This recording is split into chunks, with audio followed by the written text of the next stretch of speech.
Praise the Lord. Praise the Lord. Hallelujah. Hallelujah. आइए हम खुदावन के वचन में चलेंगे। इससे पहले कि हम खुदा के वचन में चलें, आइए हम सब स्तुति और महिमा में चलेंगे। और इससे पहले कि हम उसकी स्तुति और महिमा में चलें, आइए हम प्रार्थना में चलेंगे। और मेरा निवेदन है इस घर के सदस्यों से कि इस घर का कोई एक सदस्य प्रार्थना में अगुवाई करे।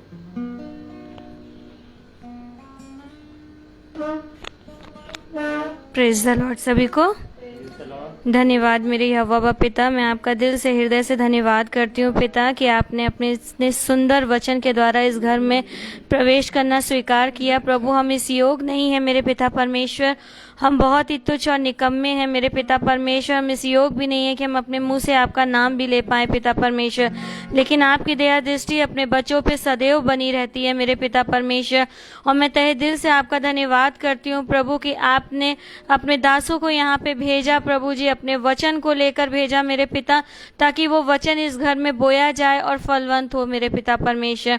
हम सच्चे हृदय से आपसे प्रार्थना करते खुदा बाप की इस जगह का टेक चार्ज लीजिए, यहाँ उपस्थित हर एक इंसान पर अपना टेक चार्ज लीजिए। और विशेष रूप से हम अपने दास को आपके हाथों पे सौंपते हैं पिता, इन्हें अपने पवित्र आत्मा से को प्रदान कीजिए प्रभु, ताकि ये जो भी वचन यहाँ पे बोए प्रभु वो हम सब के हृदय में घर करने वाला और हम बिल्कुल उस पर चलने वाले और अपने जीवन को सफल बनाने वाले हो सके मेरे यहोवा बाप पिता।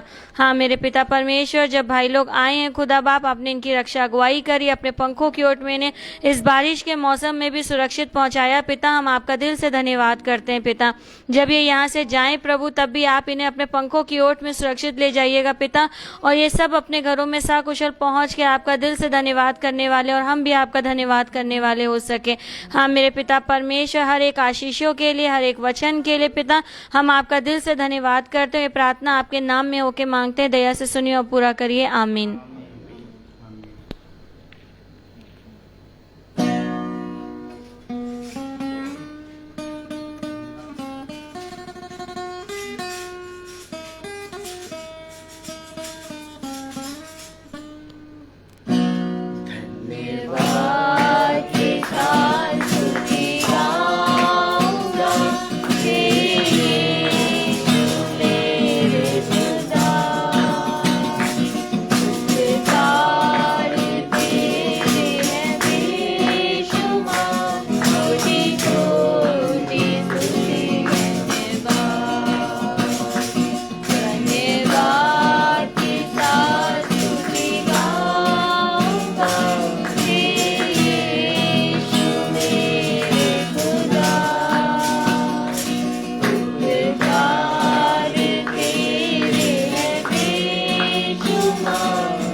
Praise the Lord. Praise the Lord. धन्यवाद के साथ स्तुति गाऊंगा।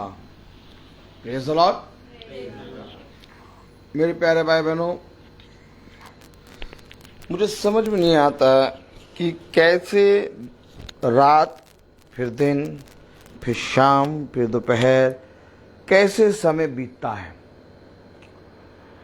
मैं कोशिश करता हूँ लाओ समझूं कि समय कैसे बीत रहा है, तो मुझे समय बीतता नजर नहीं आता। Praise the Lord.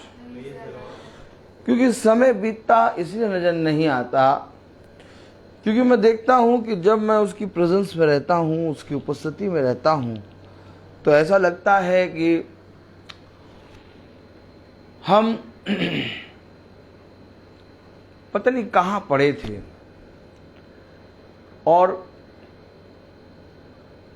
आखिर क्यों हम निकम्मों पर, हम तुच्छों पर प्रभु ने इतनी दया कर दी। मैं आपको सच कह रहा हूं, हम बहुत ज्यादा इस संसार में खो गए थे। मैंने अपने जीवन में बहुत ज्यादा संसार को प्रिय जाना था। मैं कभी कभी ये सारी बातें आपको इसलिए बोलता हूं क्योंकि कहीं ना कहीं मैं अपने जीवन की आपको गवाही देता रहता हूं। मैं संसार में बहुत दूर तक चला गया था और इतनी दूर शायद मुझे कोई मनुष्य वहां से लेके आ पाता, क्योंकि मैंने संसार को प्रिय जान लिया था। लेकिन एक समय आया जब मैंने वचन को पढ़ना शुरू किया। मैं प्रार्थना नहीं करता था और मैं बाइबल पढ़ना शुरू करा मैंने, और बाइबल पढ़ते मैंने उसके वचन को जो मैं पढ़ता था, और जब वो पाप मैं करता था तो वो पाप मुझे करते समय खुदा का वचन बार बार मेरे कान में बजता था। तो मुझे ऐसा लगता था कोई उस काम को करने से रोक रहा है। आज जब मैं बैठा था तो मैंने अपनी बेटी से कहा, देखो सृष्टि, तुम्हें कितनी बार पापा बताता है ये ना करो, तुम उतने उसी काम को तुम बार बार करती हो।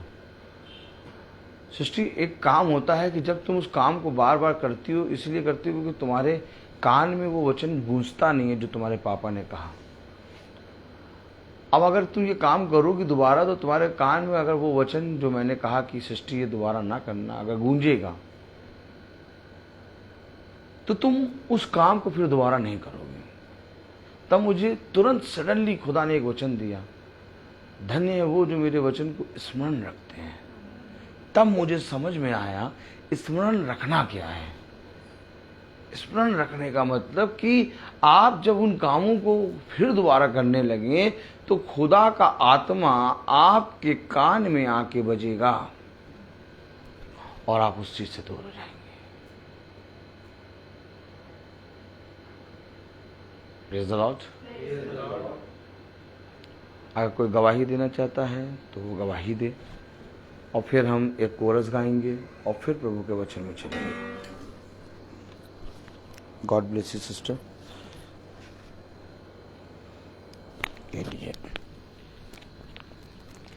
प्रेज द लॉर्ड सभी को। मेरी गवाही है कि अभी बीते दिनों में मेरी मम्मी की तबीयत बहुत ज़्यादा सीरियस हो गई थी और बहुत ज़्यादा सब तरह तरह के टेस्ट हो रहे थे। तो उसमें ये भी आ रहा था कि ब्लड में इन्फेक्शन हो गया है, जॉइंटिस हो गई है, और वो बिल्कुल ऐसी हालत में हॉस्पिटल पहुंची थी कि हम लोग भी जब स्कूल में फ़ोन आया तो वहाँ से रोते हुए हम लोग स्कूल से अपने हॉस्पिटल पहुंचे और बहुत घबराहट हो रही थी। बस मन में ये आ रहा था कि क्या होगा, कि हम पहुंचेंगे और मम्मी हमें मिलेंगी कि नहीं मिलेंगी, जिस हालात में फ़ोन आया था।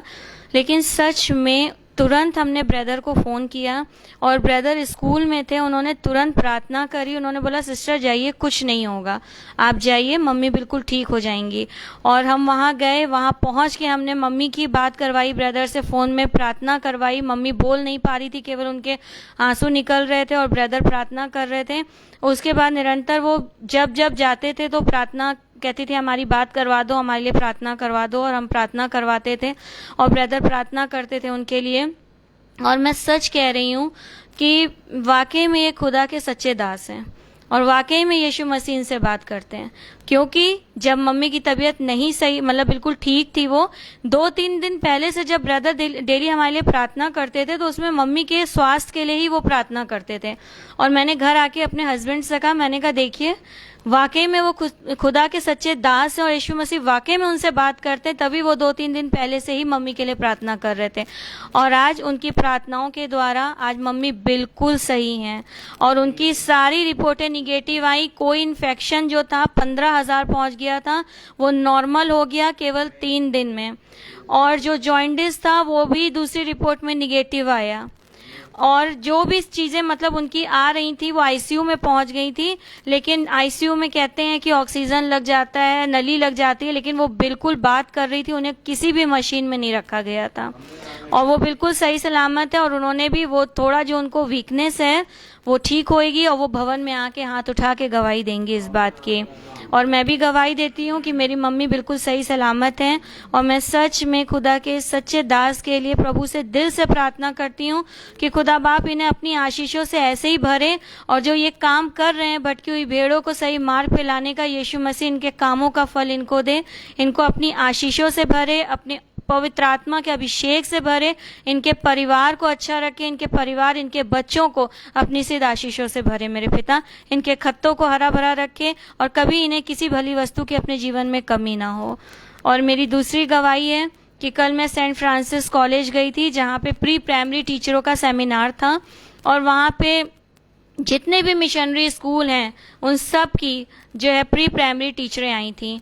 और जब हम लोगों को सबसे लास्ट में जब हम लोग का कंपटीशन हो रहा था तो हम लोगों में एक चिट आई और उसमें जो लिखा था उसे हमें वहाँ पे प्ले करके दिखाना था। और जब हमारे में जो हमारा ग्रुप था उसमें चिट आई और हम लोग एकदम नर्वस हो गए क्योंकि सबके सामने और वहाँ जाके परफॉर्म करना, स्कूल की बात अलग होती है। और मेरे हाथ एकदम कपकपा रहे थे और जब मैं जाने लगी स्टेज पे तो मैंने प्रार्थना करी, मैंने कहा पापा ये कपकपाहट को दूर कर दीजिए और इतनी ताकत दीजिए कि मैं वहां पहुंच पाऊं, भले कुछ ना करूं, मैं नीचे लौट आऊंगी, लेकिन बस ये कपकपाहट को दूर कर दीजिए, इस घबराहट को दूर कर दीजिए।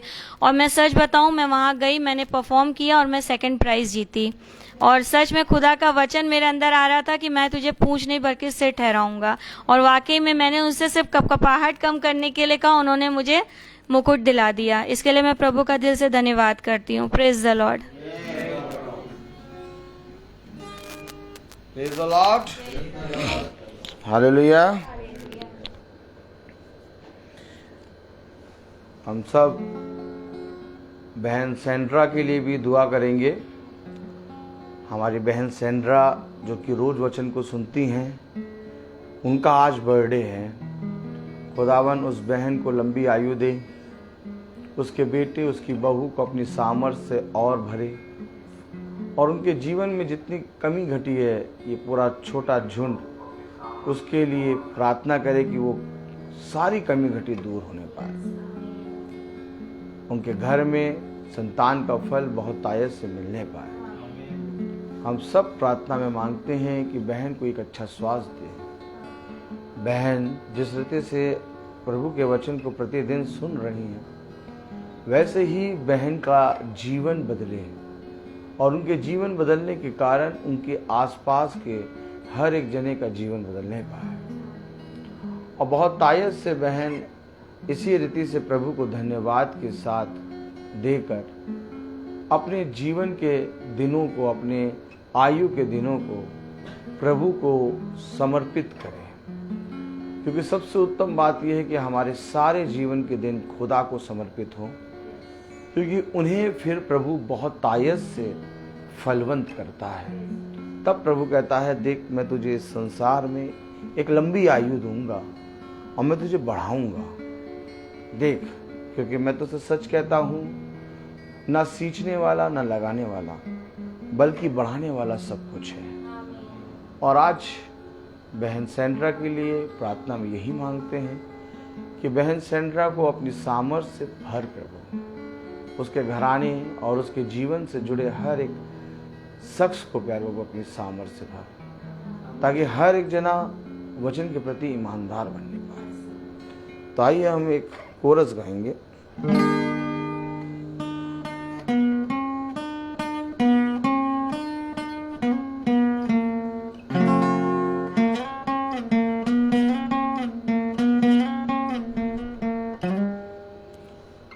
वचन पढ़ूं जब मैं मेरा गुरु बन के आ, प्रार्थना करूं जब मैं मेरा प्रभु बन के आ, मेरे पास ही रहना प्यारे यीशु, तुझ बिन मैं जी ना पाऊं, मेरे पास ही रहना प्यारे यीशु, तुझ बिन मैं जी ना पाऊंगा। Hallelujah hallelujah hallelujah hallelujah hallelujah hallelujah hallelujah hallelujah. वचन पढ़ूं जब मैं मेरा गुरु बन के आऊं, प्रार्थना करूं जब मैं मेरा प्रभु बन के आऊं, वचन पढ़ूं जब मैं मेरा गुरु बन के आऊं, प्रार्थना करूं जब मैं मेरा प्रभु बन के आऊं, मेरे पास ही रहना प्यारे यीशु, तुझ बिन मैं जीना पाऊंगा। आमीन। मेरे पास ही रहना प्यारे यीशु, तुझ बिन मैं जीना पाऊंगा। Praise the Lord. उत्तम, सबसे उत्तम है प्रभु की प्रेजेंस। अगर हम बहुत ज़्यादा अपने जीवन में सब कुछ प्राप्त भी कर लें, तो मैं पूछूं, उन सारी चीज़ों को प्राप्त करने से भी आपका क्या लाभ? लाभ तो तब है जब आप जीवन को प्राप्त करें, और जीवन किसी के पास है नहीं, क्योंकि जीवन मेरे प्यारे भाई बहनों केवल उसके पास है जो सृष्टि करता है। और अगर तुम सृष्टिकर्ता को पहचान लोगे तो तुम जीवन को जान लोगे, और अगर तुम सृष्टिकर्ता को नहीं पहचानोगे तो तुम कभी भी जीवन के नजदीक नहीं पहुंच सकते। क्योंकि देखो, जीवन की बातें तो मेरे पास हैं। जो कोई जीवन की इच्छा रखता है वो मेरे पास आए। देखो, मैं उसे बहुत आयत का जीवन दूंगा। देखो, अगर तुम जानते कि जीवन कहाँ है तो तुम जीवन के लिए परिश्रम करते हैं। परंतु धूर्त का सबसे बड़ा काम यह है कि उसने मृत्यु को जीवन दिखा दिया और जीवन को मृत्यु दिखा दिया। लेकिन प्रभु का वचन कहता है, ऐ मनुष्य के पुत्र, तुझे क्या दिखाई देता है? आमीन। Praise the Lord. हम खोले कोई और आयत हैं और लेके कहीं और जा रहा है। Praise the Lord. Praise the Lord. लेके कहीं जा रहा है तो वहाँ चलेंगे। Praise the Lord. Praise the Lord. हम सब पढ़ेंगे। Praise the Lord. Praise the Lord.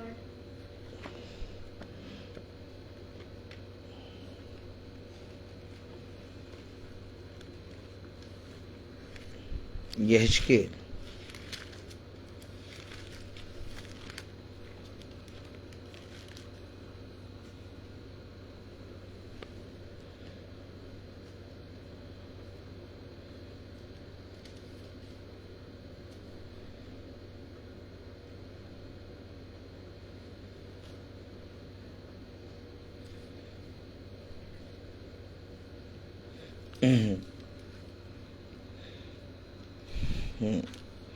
यहेजकेल उसका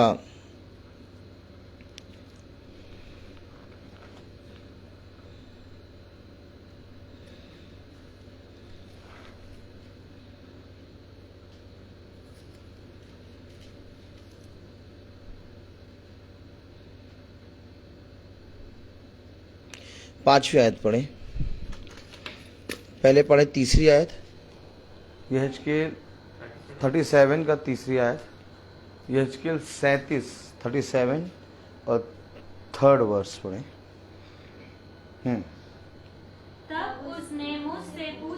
तब उसने मुझसे पूछा, हे मनुष्य के संतान, हे मनुष्य के संतान, क्या ये हड्डियां जी सकती हैं? क्या ये हड्डियां जी सकती हैं? मैंने कहा, हाँ। हे परमेश्वर यहोवा, तू ही जानता है। अब जानने वाला कौन है? खुदा। और हम कौन है? मनुष्य। तो जो जानता है कि वो जी सकती हैं कि नहीं जी सकती, तो जीवन खुदा के पास है और हमें नहीं मालूम कि जीवन क्या है, इसलिए हम खुदा के पास आते हैं। और जो कोई खुदा के पास आता है, खुदा उसे जीवन की बातें बताता है। 5वीं आयत पढ़े। परमेश्वर यहोवा तुम हड्डियों से यूं कहता है, देखो मैं आप तुम में सांस समाऊंगा और तुम जी उठोगे। ये जीवन है। हम पढ़ते हैं कि खुदा ने अदन की वाटिका में मिट्टी ली और आदम को बनाया और आदम के नथनों में जीवन की सांस फूंक दी। अब इस जीवन की सांस को कंटिन्यू बनाए रखने के लिए, अर्थात सांस तो सब मनुष्य ले रहे हैं, लेकिन एक जीवन की सांस है। जिस तरह से खा तो सब लोग रहे हैं, लेकिन एक मेज प्रभु की है और एक मेज शैतान की है ना। उसने कहा, देखो कोई मनुष्य 2 मेजों से नहीं खा सकता, या तो तुम प्रभु की मेज से खाओगे या तो तुम शैतान की मेज से खाओगे। तो इसी तरीके से सांस प्रभु ने तो फूकी, लेकिन उस सांस को हमने, अर्थात उस सांस, जिस सांस को खुदा ने फूका, उस सांस में जीवन था और हमने उस सांस को अशुद्ध कर दिया अपने निकम्मे कामों से, अपनी गंदी सोच से, अपने जीवन से उस सांस को अशुद्ध करते गए। लेकिन जैसे हम खुदा के निकट आते हैं, वो सांस हमें एक नई सामर्थ देता है, एक जीवन देता है। देखिए, पेड़ की सबसे बड़ी खासियत ये होती है कि पेड़ उसको खींचता है जो मनुष्य के लिए हानिकारक है, और पेड़ उसको निकालता है जो मनुष्य के लिए लाभकारी है। और खुदा ने मनुष्य का जीवन एक पेड़ से बताया है, और खुदा ने अपने आप को भी एक पेड़ से तुलना की है। तो पेड़ में अगर आप एक बात देखिए तो सबसे बहुत ज़रूरी एक बात पाई जाती है कि वो दिन में वो गैस निकालता है, वो ऑक्सीजन निकालता है जो मनुष्य के लिए लाभकारी होती है, और रात में वो चीज देता है जो मनुष्य के लिए लाभकारी होती है। आमीन। अर्थात हमारी गंदगी को, हमारी अशुद्ध सांस को वो खींच लेता है वो, और अपनी शुद्ध ऑक्सीजन हमारे लिए देता है। और यही मेरे प्यारे भाई बहनों खुदा का काम है। वो हमारे पापों को अपने ऊपर ले लेता है और अपनी शुद्धता, अपनी पवित्रता हम पर प्रकट करता है। अब हम पढ़ेंगे। Praise the Lord. तो जब हम प्रार्थना में बैठते हैं, जब हम वचन में आते हैं, तो कहाँ आते हैं? हम जीवन के पास आते हैं। अर्थात जीवन किसी मनुष्य के पास, किसी पैसों के पास, किसी धन के पास, किसी गाड़ी के पास, किसी बंगले में, कहीं सड़क पे, चौराहे पे, और मैं यानी मनुष्य आज मैं करता, उसमें कहीं पर भी जीवन नहीं है। जीवन आपको केवल वचन में मिलेगा। तो अब हम देखेंगे वचन में, खोलेंगे 1 कुरिन्थियों उसका 9वां अध्याय और उसकी 27वीं आयत। 1 कुरिन्थियों उसका 9वां अध्याय और उसकी 27वीं आयत अगर हम पढ़ें तो कलाम में क्या लिखा है? परंतु मैं अपनी देह को मारता, कूटता और वश में लाता हूँ, ऐसा ना हो कि औरों को प्रचार करके मैं आप ही किसी रीति से निकम्मा ठहरूं। आमीन। अब वचन कह रहा है कि मैं अपनी देह को मारता हूं। आप समझे? मैं अपनी देह को कूटता हूं। और आप देखें तो मनुष्य अपनी देह से प्यार कर रहा है। भैया तुम अपनी देह को क्यों मार रहे हो? अपनी देह को क्यों कूट रहे हो? अब जब हम लोग निकलने वाले थे तो पानी बहुत तेज बरस रहा था, और फिर जैसे से निकलने का समय हुआ पानी थोड़ा सा रुक गया, और जब निकलने लगे फिर पानी तेज हो गया। पानी का मौसम बना है, वो ऐसा होगा। लेकिन प्रार्थना सभा को देरी में स्टार्ट नहीं करना है। ज्यादा ज्यादा क्या होगा? देह भीगेगी और फिर देह सूख जाएगी। लेकिन प्रभु का वचन कहता है मैं अपनी देह को, आमीन। 1 कुरिन्थियों उसका 9वां अध्याय और उसकी 27वीं आयत क्या कह रहा है? परंतु मैं अपनी देह को मारता, कूटता और वश में लाता हूँ। क्यों मार कूट रहे हो? क्यों मार कूट रहे हो?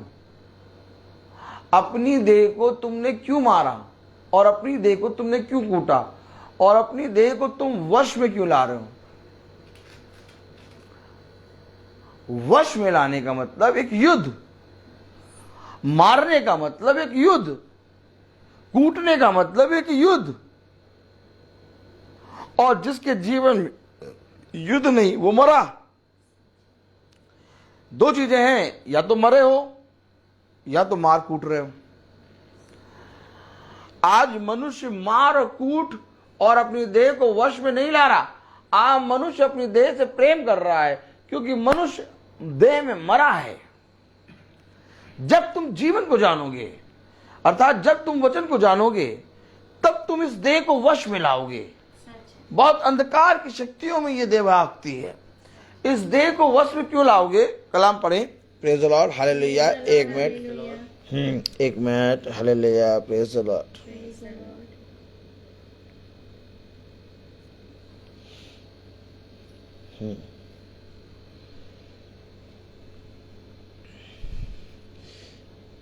सोलहवीं आयत,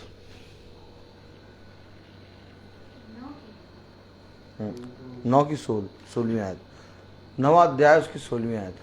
यदि मैं सुसमाचार सुनाऊं तो मेरे लिए कुछ घमंड की बात नहीं, हाँ, क्योंकि यह तो मेरे लिए अवश्य है। अवश्य क्या है? सुसमाचार सुनाऊं। अरे, और देह सुसमाचार से भागती है। और कह रहा सुसमाचार सुनाना अवश्य है। आप जाइए, जाके देखिए, तमाम किस्म की बातें करेगा मनुष्य।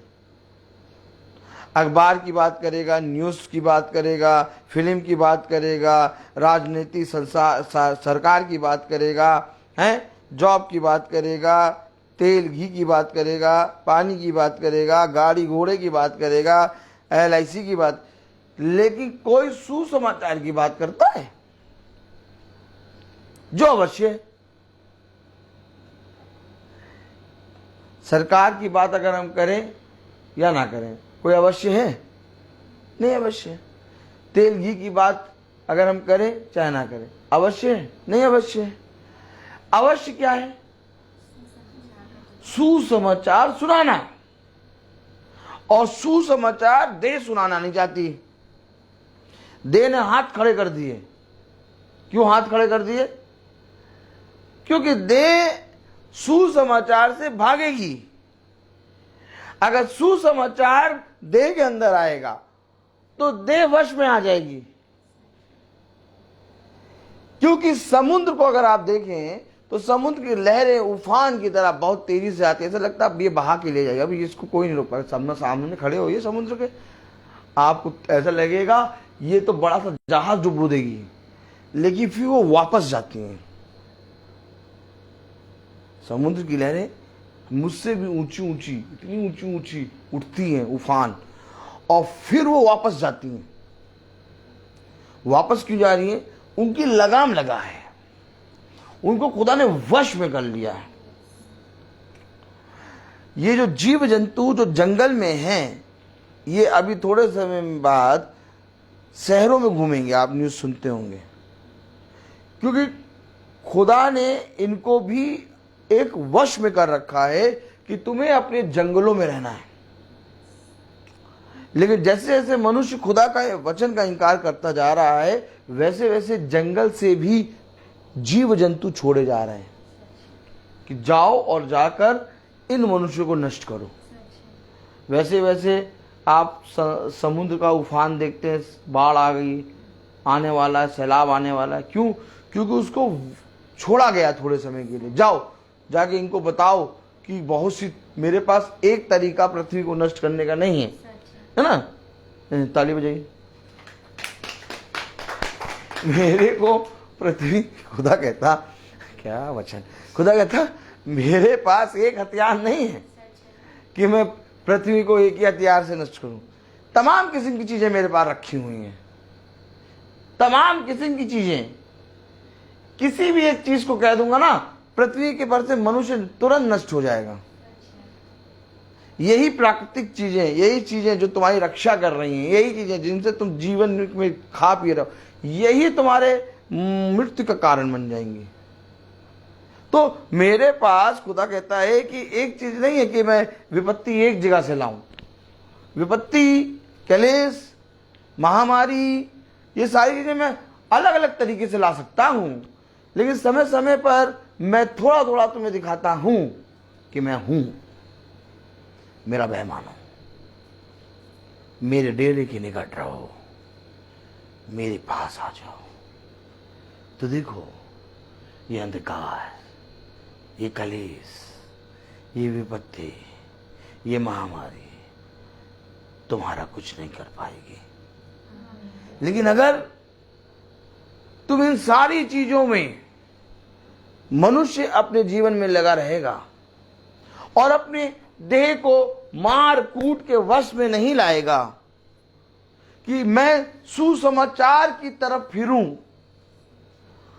क्योंकि सुसमाचार है गुड न्यूज, और संसार में एक चल रही है बैड न्यूज। आज किसी के पास सुसमाचार नहीं है, और जबकि कलाम बता रहा सुसमाचार का प्रचार करना अवश्य है।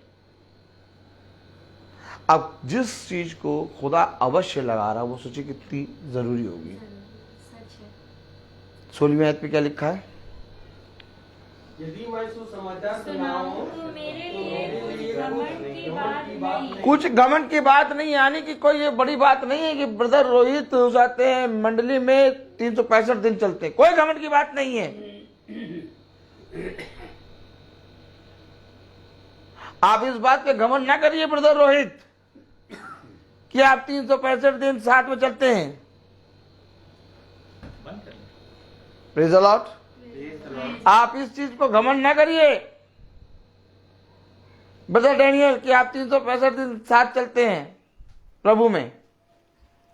Praise the Lord. कुछ समझना पड़ेगा हमें और आपको। Praise the Lord. कह रहा 16वीं आयत में, यदि मैं सुसमाचार सुनाऊं हाँ, तो मेरे लिए कुछ घमंड की बात नहीं। अब कैसे मैं घमंड कर लूं? कैसे मैं लोगों के सामने कहूं नहीं भैया हम तो 300 मैं इसलिए कोई भी घमंड नहीं करता इन बातों को। बस मैं इस बात के लिए प्रभु को धन्यवाद देता हूं कि प्रभु तूने मुझे ये सामर्थ्य दी कि हम 365 दिन प्रभु तेरे निकट बने। ये तेरी दया है, ये तेरी अनुकंपा है, ये तेरी करुणा है, ये तेरा नर्मपना है जो तूने हम निकम्मों को 365 दिन झेला। कलाम क्या कह रहा? 16वीं आयत। यदि मैं सुसमाचार सुनाऊं हाँ, तो मेरे लिए कुछ घमंड की बात कुछ घमंड की बात नहीं है सुसमाचार सुनाना। ये घमंड की बात नहीं है कि तुम उस चाहे जितने बड़े थक गए हो तुम लेकिन मीटिंग कर रहे हो। घमंड की बात नहीं है, क्योंकि मैंने तुम्हें बल दिया है। आमीन। मैंने तुम्हें एक ऐसा सामर्थ्य दिया है कि काला आकाश आ जाए। शॉन कौन सा आकाश? और कहे अब मैं पृथ्वी पर बहुत तेजी से बरसूंगा, तो भी प्रभु कहीं ना कहीं से हमें निकाल के मीटिंग में ले आएगा। आमीन। क्योंकि मुझे उस काले आकाश पे विश्वास नहीं, मुझे विश्वास है खुदा के वचन पे। आमीन। तो ये मेरे लिए क्या कह रहा है? घमंड की बात नहीं है। 16वीं आयत। यदि मैं सुसमाचार सुनाऊं तो मेरे लिए कुछ घमंड की बात नहीं। हाँ, क्योंकि यह तो मेरे लिए अवश्य है। मेरे लिए अवश्य है। अरे ब्रदर कितने अच्छे हैं, हम लोग के लिए प्रार्थना करते हैं, हमारे घर आते हैं और प्रतिदिन प्रार्थना करते रहते हैं। ये आपके लिए नहीं कर रहे हैं ब्रदर, अपने लिए, मेरे लिए। शॉन मेरे लिए। शॉन बाइबल पढ़ रहा है तो माँ और बाप या बहन या दादा के लिए नहीं, शॉन अपने लिए पढ़ रहा है। शॉन ये मेरे लिए। ऐसे करो, ऐसे करो, मेरे लिए क्या है? नहीं, मेरे लिए बोलो, ऐसे करो, अवश्य है। मेरे लिए अवश्य है।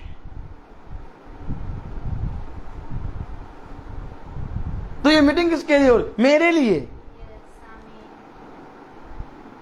हम सब अपना हाथ यूं करें और मेरे लिए, मेरे लिए ये अवश्य है। मेरे लिए ये अवश्य है। हम और आप चाहे जितना ज्यादा पवित्र हो जाए, लेकिन कभी हम और आप एक दूसरे का भला नहीं कर सकते। सच है। नहीं हो सकता भला, क्योंकि मनुष्य कभी भलाई नहीं कर सकता।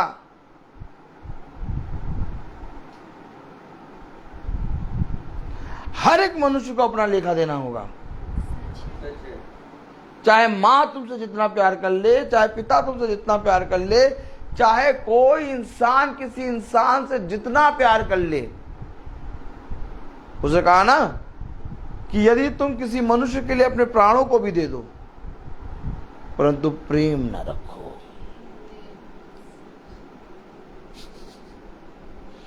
तो तुम्हारा प्राण देना व्यर्थ है। सच है। समझ रहे हैं? प्रेम क्या है? वचन। अवश्य कितना दिखाई दे रहा, कितना अवश्य है। दिखाई दे रहा कितना अवश्य है।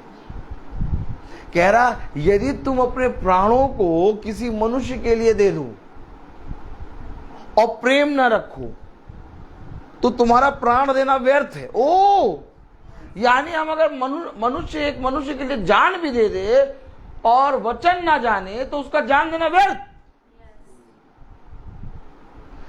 भैया हाँ, कितना अवश्य ये बताओ। अब समझ में आ रहा कितना अवश्य है? मेरे लिए अवश्य है। क्या अवश्य है? कि पहले मैं प्रेम रखूं। ये प्रेम, ये वाचा, ये सुसमाचार, ये बाइबल यहां, ये बाइबल यहां नहीं आई। मेरा थम्स अप ठंडी पीना व्यर्थ। 2 मिनट जुबान को अच्छा लगेगा, शरीर को अच्छा लगेगा, उसके बाद फिर झम झम झम। लेकिन जब इसको पी लोगे तो निरंतर बने रहोगे। आमीन। तो 16वीं आयत में क्या कह रहा? यदि मैं सुसमाचार सुनाऊं यदि मैं सुसमाचार सुनाऊं तो मेरे लिए कुछ घमंड की बात नहीं, तो मेरे लिए कुछ घमंड की बात नहीं, क्योंकि यह तो मेरे लिए अवश्य है। ये मेरे लिए। ब्रदर रोहित और पूरा झुंड आज अपने दाहिने हाथ राइट हैंड को ले और यूं रख के कहे मेरे लिए अवश्य। ये प्रार्थना किसी दूसरे के लिए नहीं, ये मेरे लिए। प्रभु किसी दूसरे के लिए नहीं, मेरे लिए आया। प्रभु किसी दूसरे के लिए नहीं बल्कि मेरे लिए मरा। जिस समय हम ये बात समझ लेंगे, अर्थात ये सुसमाचार समझ लेंगे कि मेरे लिए वो गाड़ा गया, जिस समय हम ये बात समझ लेंगे कि उसका लहू मेरे लिए बहा, उस समय मेरे प्यारे भाई बहनों हम कहेंगे अपनी देह को मैं मारता, कूटता और वश में लाता हूं। ए भैया बोलो, ये भैया क्यों मारते हो, क्यों मरते हो, क्यों कूटते हो, क्यों कुटते हो, क्यों वश में लाते हो? क्यों होश में लाते हो? क्योंकि ये मेरे लिए, मेरे लिए अवश्य है, आपके लिए नहीं, मेरे लिए। ये जो हम भीगते हुए आए, जींस भीग गई,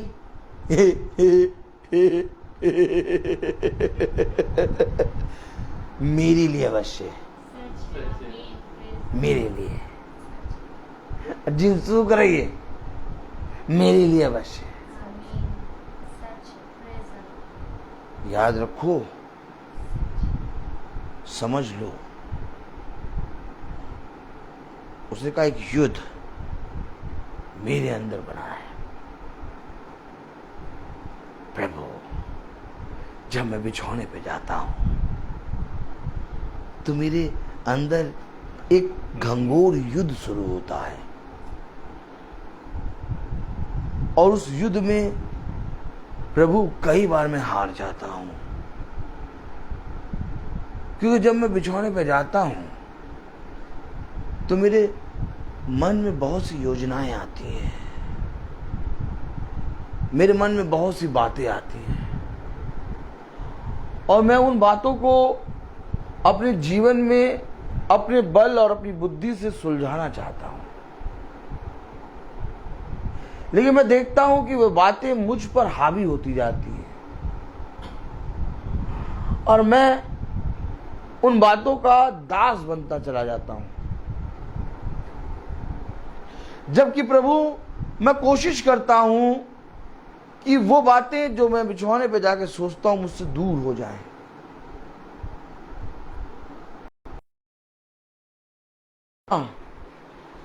जब हम बिछौने पे जाते हैं तो भैया बहुत नींद नहीं आती, बहुत ज्यादा खतरनाक सपने आते, बहुत विचार आते। मैं कहता हूं यही तो युद्ध है। अगर इससे डर जाओगे तो और खतरनाक विचार आएंगे। लेकिन जब तुम बिछौने पे जाते हो, प्रभु यीशु मसीह को अपनी नींद और अपना देह, अपनी आत्मा देते हो, तब खुदा तुम्हारी ओर से लड़ता है। सच है। आपको मालूम है, उठते बैठते चलते खाते पीते सोते जगते हर समय 24 घंटे युद्ध है। और वो ये युद्ध वो ये है कि अपनी देह को मारो, अपनी देह को कूटो और अपनी देह को वश में लाओ। क्यों? क्योंकि जो मेरे लिए अवश्य है वो देह नहीं कर रहा।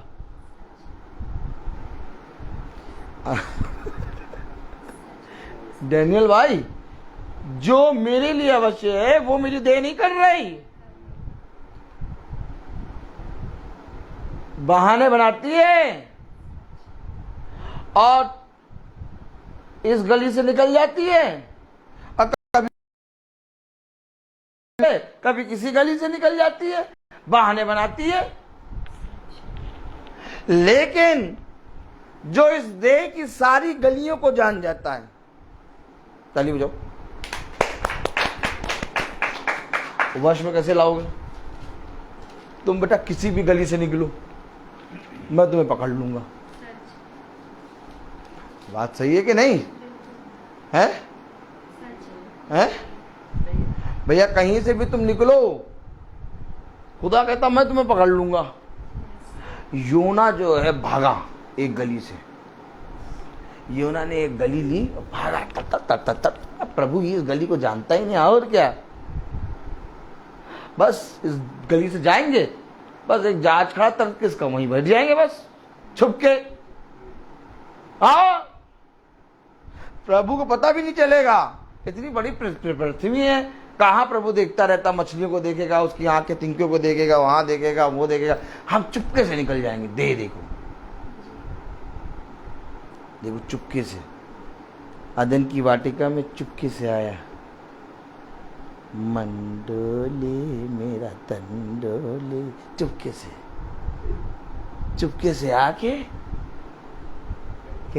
क्या तुमने इसका फल खाया? ओह,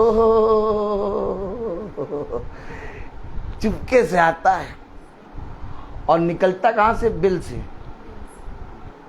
तालियां ली बजेगी कि नहीं? इसकी गलियां कहां है? बिल, और अपने बिल में छुप जाता है। ढूंढोगे मिलेगा नहीं। आदमी कहेगा नहीं, अरे आज मेरा मन बहुत खुश है, आज मैं किसी के लिए बुरा नहीं करूंगा, लेकिन उसको नहीं मालूम कि बिल के अंदर बैठा है। ताली आली बजाओगे कि नहीं? बिल के अंदर बैठा, अब सुन लिया, क्योंकि उसने कहा कि हाँ मैं प्रभु में बहुत आनंदित हूं। ओहो प्रभु, अब मैं उस आते हैं कभी पाप नहीं करूंगा। सुन लिया उसने। अब उसको नहीं मालूम बिल ढेर सारे हैं, तुरंत बिल से निकला। और जिसने कहा था आज मैं कुछ नहीं करूंगा, कुछ लड़ाई करके आ गया। कैसे लड़ाई करके आ गया? तब पौलुस कहता है जिस अच्छे काम को, बोलो, जिस अच्छे काम को करने को मैंने सोचा, वो तो मैंने नहीं किया, परंतु जिस बुरे काम को मैंने करने की सोची ही नहीं थी, वही मैंने कर दिया। अर्थात करने वाला मैं नहीं, बल्कि कोई और है। ये जो कोई और है ना, यही बिल है। बिल से निकलता और डस के फिर बिल में घुस जाता हूं। इसलिए प्रभु ने कहा इसके बिल के ऊपर एड़ी रख के खड़े हो जाओ। और प्रभु को मालूम इसके सारे ठिकाने। मनुष्य को मालूम नहीं है ठिकाना, पता नहीं कहां से निकल आए, लेकिन प्रभु को मालूम है ये कहां से निकलता है। प्रभु कहता है बेटा मैं तेरे बारे में एक एक चीज जानता हूं।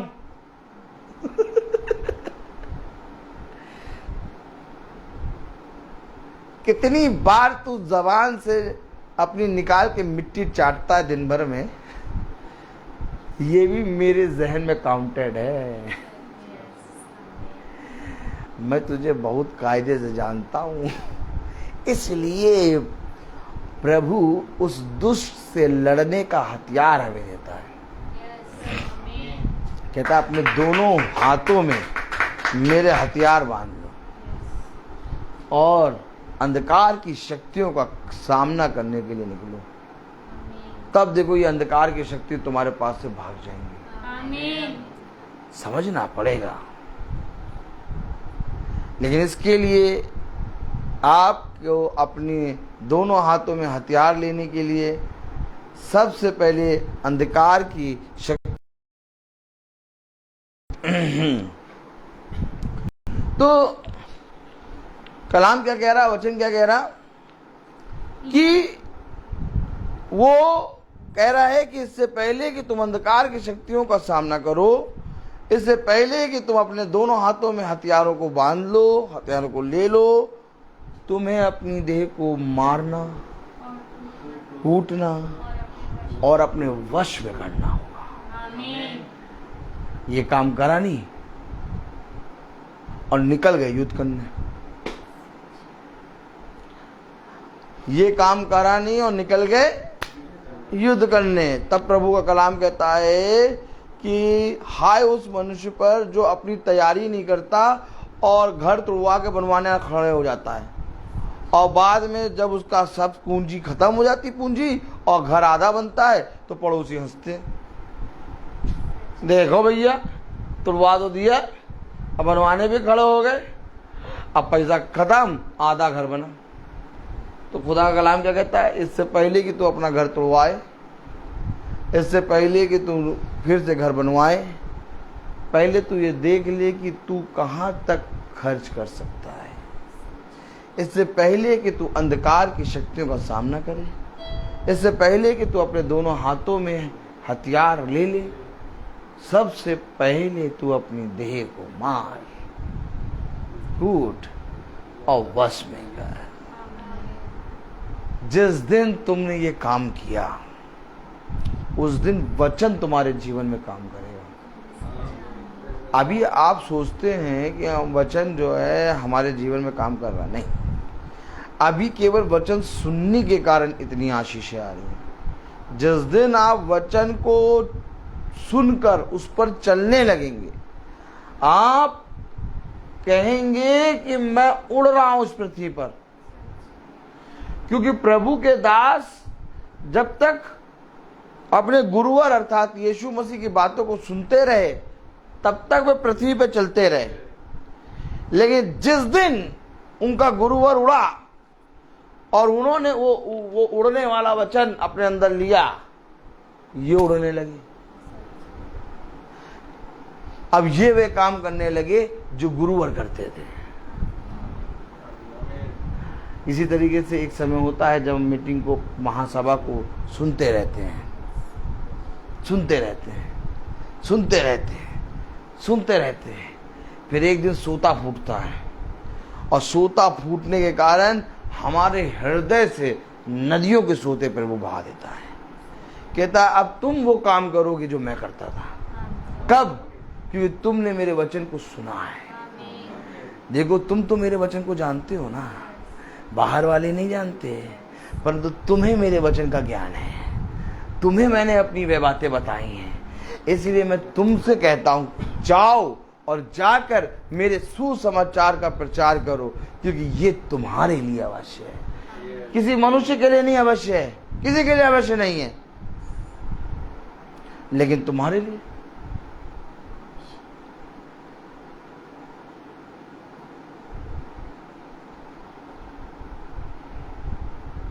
आज संडे था, सुबह चर्च जाना था, तो चर्च जाने से पहले सब सो रहे,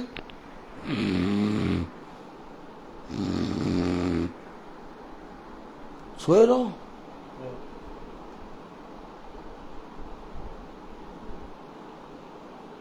जो उठ के जाएगा उसके लिए अवश्य होगा, और सोता रहे उसके अवश्य नहीं। क्या तुम मरे हो, तुम मरे पड़े रहो।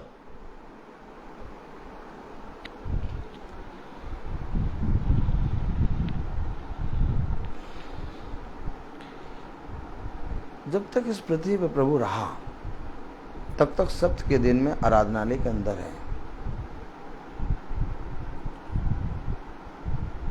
चाहे वहां वचन हो चाहे ना हो, लेकिन हमें एक गवाह के रूप में उस आराधनालय के अंदर खड़े होना है।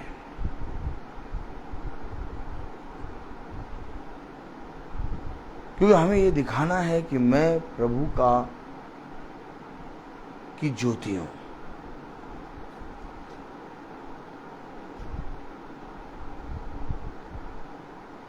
ये देह आपको मारेगी, कूटेगी, वश में करना पड़ेगा, और इसके लिए आपको हर एक काम में प्रभु के आगे होना होगा। चर्च में जाना और वहां जाकर प्रभु के नाम की स्तुति करना और वहां से आना, ये गवाही देता है कि हम अपने प्रभु में पैरों को बढ़ाकर निकालते हैं। जिस तरह महासभा में हम बैठे हैं, जिस तरह प्रार्थना सभा को हम सुनते हैं, वैसे ही अवश्य है कि हम उसके आराधनालय के अंदर भी पहुंचें। वैसे ही अवश्य है कि हम समय समय पर आराधनालय में रहें, क्योंकि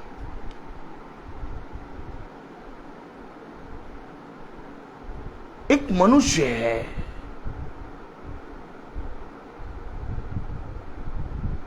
और एक ग्रेनाइट बम होते हैं। ग्रेनाइट बम क्या करते हैं? वो जमीन के नीचे लगाए जाते हैं, जमीन के नीचे बिछा दिए जाते हैं और ढक दिया जाता है। अब जब चलेगा मनुष्य, उस पर पैर रखेगा, धम से बन जाएगा। इसी तरीके से ये जो सपोला है, ये बिल के अंदर घुसा है और पूरी पृथ्वी के नीचे सपोला बैठा हुआ है। उसके लिए बहुत सहज बात है कि कहीं से भी निकल जाना। जहां बिल नहीं होगा, वो नीचे से फन मार के बिल बना के निकल आएगा। तो वैसे ही सपोला बिछा हुआ है और हमें और आपको खुदा के वचन में सामर्थ बन के चलना है। अब ये सपोला जाने नहीं देगा।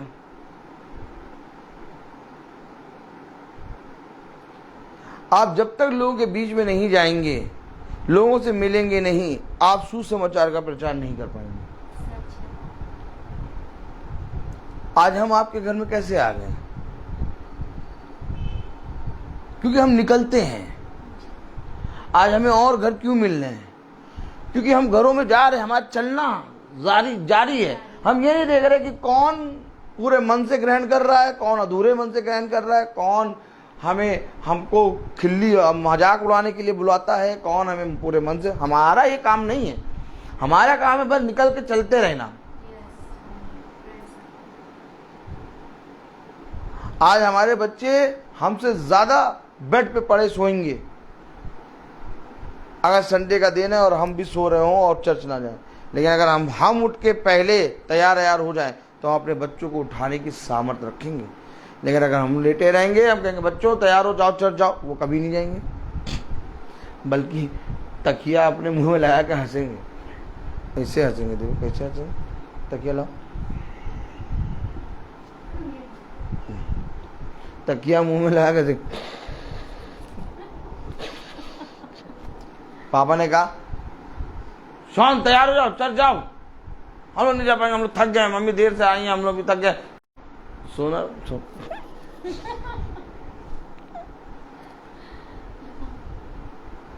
उसने कहा कोई और नहीं, वचन को तुम बताओगे, तुम्हारे बच्चे तुमसे सीखेंगे, तुम खड़े हो जाओगे ना। लेकिन अगर तुम नहीं तैयार हुए तो तुम कभी अपने बच्चों को नहीं कह सकते कि तुम तैयार हो। पहले तुम्हें आग में जाना पड़ेगा, तब तुम्हारे पीछे तुम्हारा घराना तैयार होगा। लेकिन अगर तुम ही नहीं तैयार तो तुम्हारा घराना तैयार नहीं होगा।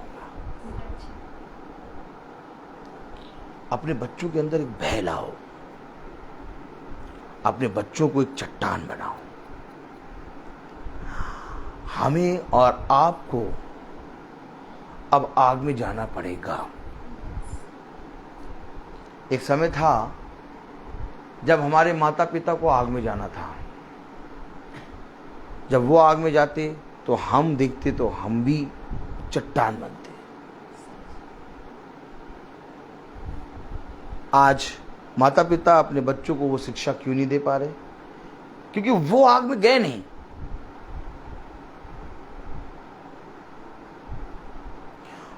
आग में जाना पड़ेगा। जब माता पिता आग में जाएंगे तो बच्चे चट्टान बनेंगे। अब्राहम और सारा को 90 और 75 साल वेट करना था, तब उनका वंश तैयार हुआ।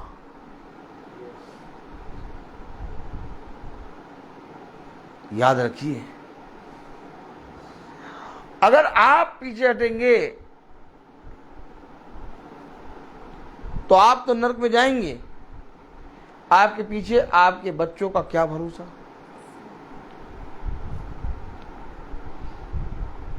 इसलिए मेरे लिए अवश्य है, कह रहा मेरे लिए। क्यों मेरे?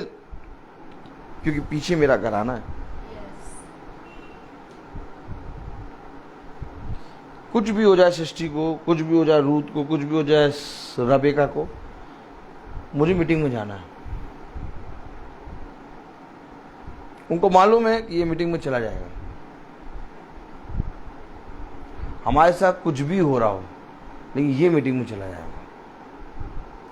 क्यों चला जाएगा ये मीटिंग में? मुझे आग में कूदना है, मुझे जाना है।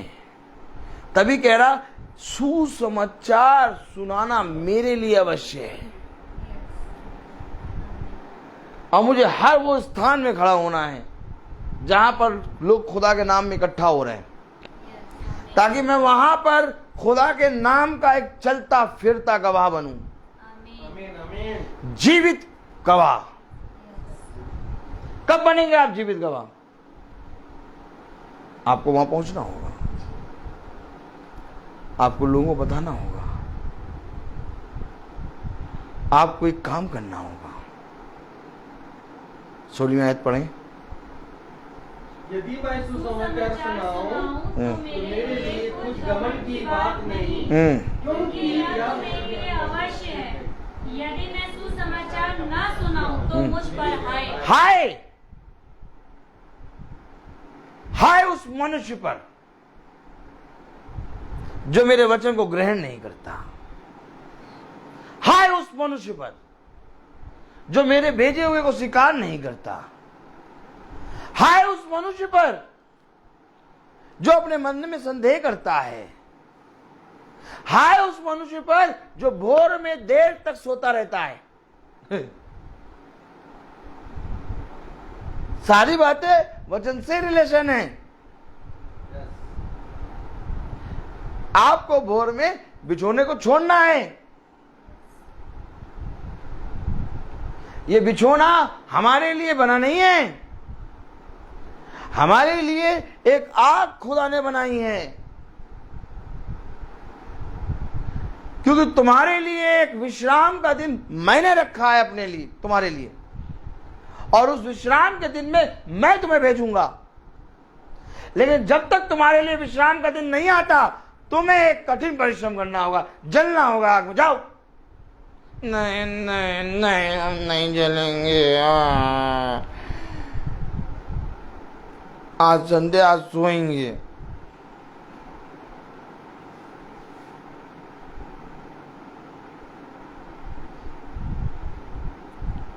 प्रभु के लोगों के लिए हर दिन प्रभु का दिन। जिस तरह से हम 6 दिन अपने जॉब में जाने के लिए उठते हैं, वैसे एक दिन सुबह हमें उठकर खुदा के भवन में जाकर लोगों के बीच में गवाह बनना है। अगर 6 दिन हम संसार के जॉब में जाने के लिए उठ सकते हैं, तो एक दिन क्या हम खुदा में उठ नहीं सकते? शैतान इन बातों को जानने नहीं देता, और जाने अनजाने में हम पाप कर बैठते हैं। आज हमें और आपको मसीह का गवाह बनना है, और मसीह का गवाह बनने के लिए अवश्य है कि हमें देह को मारना, कूटना और अपने वश में लाना है। वो अज्ञानी लोग, वे लोग जो वचन को जानते भी नहीं, सुबह उठ के आराधनालयों में पहुंच जाते हैं, और वे जो वचन को जानते हैं, सुनते हैं, वो देर तक सो रहे हैं। चाहिए तो ये था कि तुम्हें सबसे पहले पहुंचना चाहिए था, तभी तो तुम उनके बीच में गवाह बनोगे। हैं? प्रभु यीशु मसीह आराधनालय में क्यों पहुंच गए? क्योंकि वहां पर एक कोढ़ी स्त्री थी, वहां पर एक रोगी था, वहां पर लोग वचन को नहीं जानते थे, वहां पर लोग केवल बहुत सी बातों को सुनने आते थे। इसलिए प्रभु उस आराधनालय के स्थान में पहुंचा और उसने अपने पिता की गवाही दी। तो क्या हमें और आपको प्रभु ने आराधनालय में भेजने के लिए एक गवाह बनाया? यस। तुम जीती जागती पत्रियां बनोगे, लोग तुम्हें चलते उठते बैठते पढ़ेंगे। एक बार मेरे वचन के निकट आओ, एक बार मेरे वचन में कान लगाओ, क्योंकि कान लगाओ, मेरे पास आओ, तब तुम जीवित रहोगे। जीवित रहना हमने सीखा ही नहीं है। हम कहते हैं कि हम अपने बच्चों से प्यार करते हैं, लेकिन खुदा ने कहा यदि तुम अपने बच्चों से प्यार करते तो मेरे वचन की शिक्षा देते। ना तुमने खुद वचन को जानने की कोशिश करी और ना ही तुमने अपने वंश को, अपने घराने को वचन बताया। और वचन हमें यही बताता है कि हमें वचन में पूरी रीति से मरना होगा और तब ये वचन हमें जीवन देगा। जो जल हमारे पास है उस जल को प्रभु को देना होगा, तब वो जीवन का जल हमें देगा। यही बात तो वो सामरी स्त्री से कर रहा है। जो जल तेरे पास है वो मुझे पिला, तब मैं तुझे जीवन का जल दूंगा। मनुष्य बातों को समझ नहीं पाता, मनुष्य वचन को जान नहीं पाता, और मनुष्य वचन को तब जानेगा जब अपनी देह को मारेगा, कूटेगा और वश में लाएगा।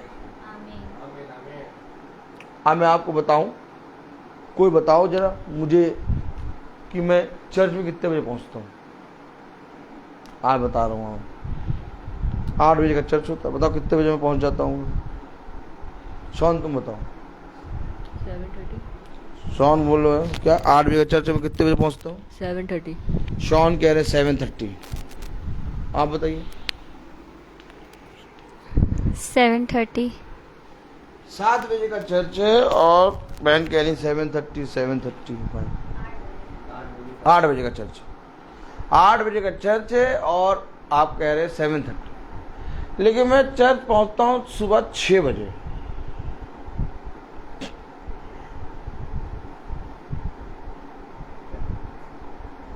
छह से पहले पहुंच जाता और पूरा तैयार है यार,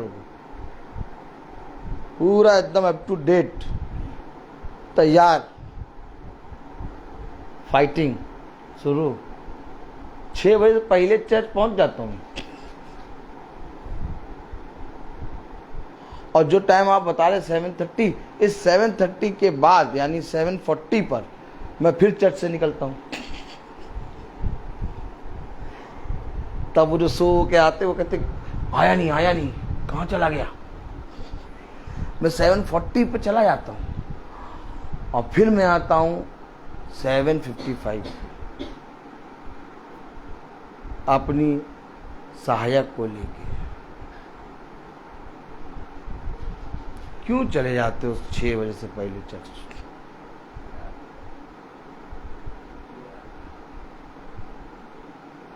मुझे गवाह बनना है, मुझे प्रभु का जलता दीपक बनना है।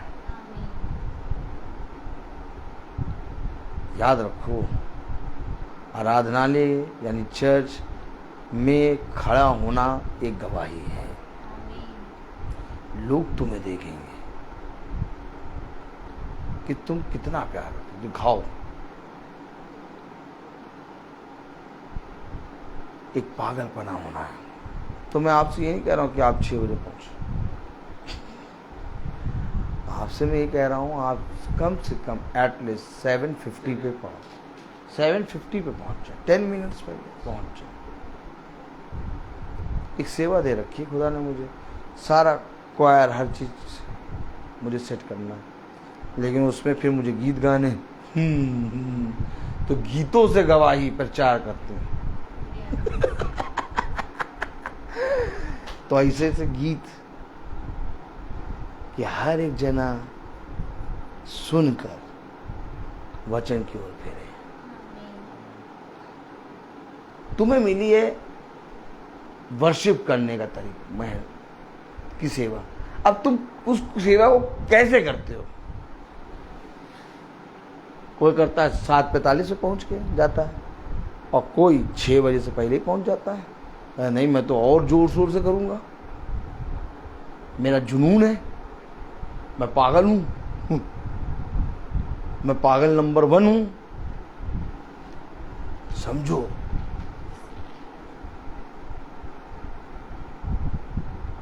अपने आप को तैयार करो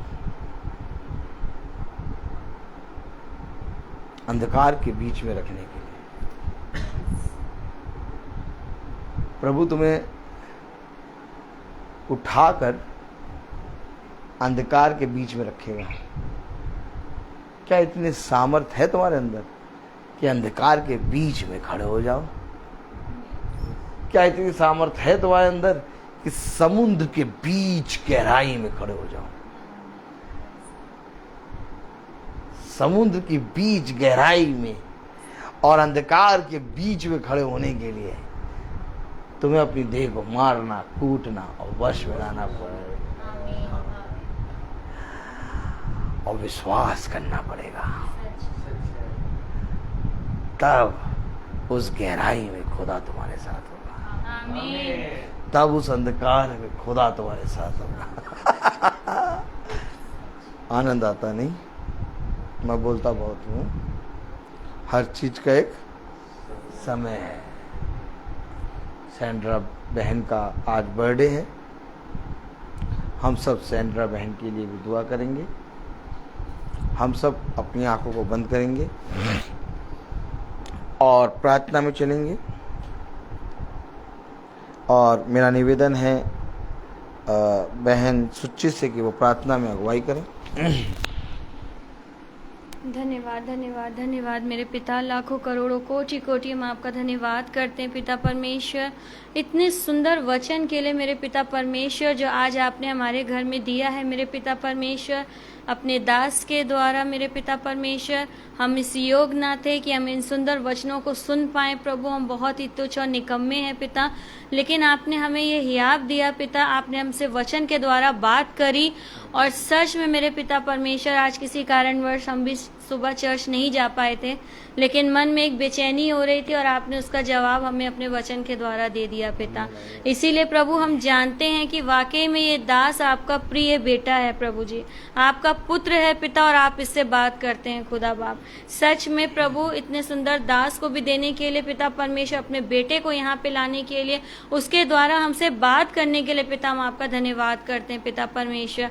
हाँ मेरे यहोवा बाप पिता, हम सैंड्रा बहन के लिए भी प्रार्थना करते खुदा कि जब आज उनका जन्मदिन है मेरे पिता परमेश्वर, उनको बहुत आशीष दीजिए, उनको अपने वचन में बहुत बढ़ाइए, उनके परिवार में सुख शांति बना के रखिए प्रभु जी, और जो भी कमी घटी है उसे आप अपने नाम के साथ पूरा करिए पिता, ताकि वो बहन इसी तरीके आपसे वचन में बात करते हुए चलती रहे, वचन के अनुसार अपना जीवन यापन करें, और अपने जीवन को और अपने परिवार के बच्चों का भी जीवन जो है वो अच्छा बनाने वाली हो सके मेरे पिता परमेश्वर। हाँ मेरे पिता परमेश्वर, जितने भाई बहन यूट्यूब और फेसबुक के माध्यम से सुनते हैं खुदा, उनको भी अच्छी बुद्धि समझ परख दे, उनके परिवारों में सुख शांति बना के रखे पापा, ये वो वचन में चलना कभी ना छोड़े मेरे पिता परमेश्वर, वो हमेशा ऐसे ही नित्य वचन में चले और अपने जीवन का कल्याण करने वाले हो सके, अपने बाल बच्चों के जीवन का भी कल्याण करने वाले हो सके मेरे पिता परमेश्वर। जब भाई लोग अपने घर को जाते हैं प्रभु, इनकी मार्ग में रक्षा अगुवाई करिएगा, अपने पंखों की ओट में इन्हें सुरक्षित ले जाइएगा पिता, ये सकुशल अपने घरों में पहुंचे और वहां जाकर आपका धन्यवाद करने वाले हो सके। इनके परिवार को अपनी आशीषों से भरिएगा पिता, इनके बच्चों को अपनी आशीषों से भरिएगा पिता परमेश्वर। जब ये इतना अच्छा कार्य कर रहे हैं खुदा बाप, इन्हें अपनी और आशीषों से भरिएगा मेरे पिता, ताकि ये ऐसे ही आपकी आशीषों में चलते रहें प्रभु जी।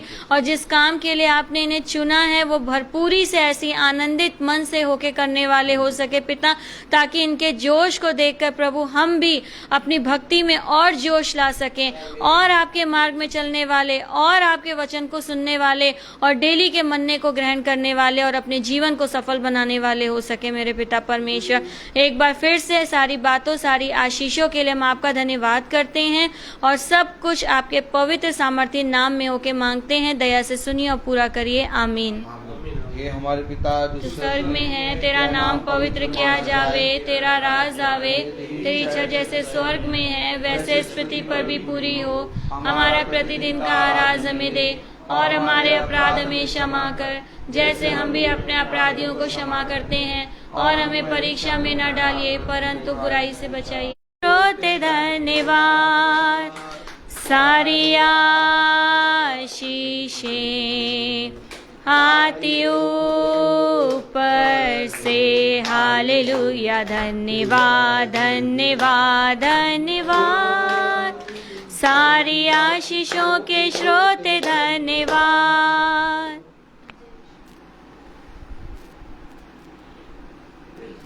Praise the Lord. Praise the Lord.